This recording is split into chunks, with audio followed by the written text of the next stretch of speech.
ఏమి పొడవు, ఏమి రంగు, ఏమి రూపము. ఓహో, ముచ్చటగా ఇలాంటి సౌందర్యవంతుని నేను చూడలే లేదు కదా.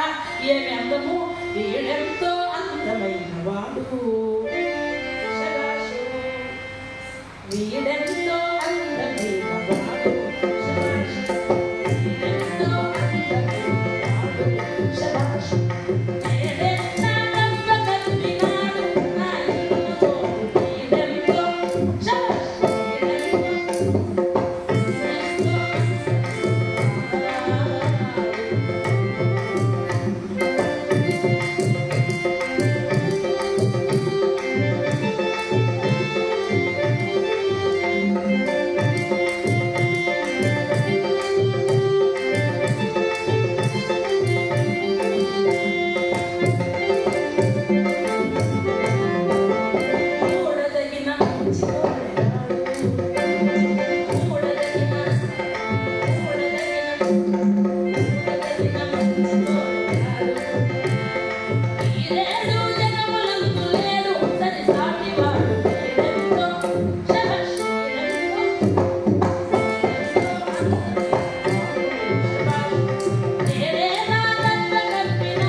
ఎంత అందము, ఎంత చందము.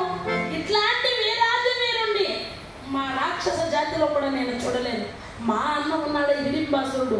ఎప్పుడు చూసినా అమ్మాయి అక్కడ మనుషులు వచ్చారు చంపు, ఇక్కడ మానవులు ఉన్నారు చంపు, ఆ రక్తం అట్లా తాగాలి, ఈ ఎముకలు ఎట్లా నమలాలి, ఆ మాంసం అట్లా మింగాలి, ఇవి చెబుతాడే కానీ నీకు పెళ్లి వయసు వచ్చింది, నీకు ఒక 2-3 అరణ్యాల్లో పర్వతాల్లో కట్నంగా ఇస్తాను, ఎవరినైనా రాక్షసుని చూసి వరించమ్మా, నీకు పెళ్లి చేస్తానని చెబుతాడా? మా అన్న చెప్పకపోతే ఏమైంది?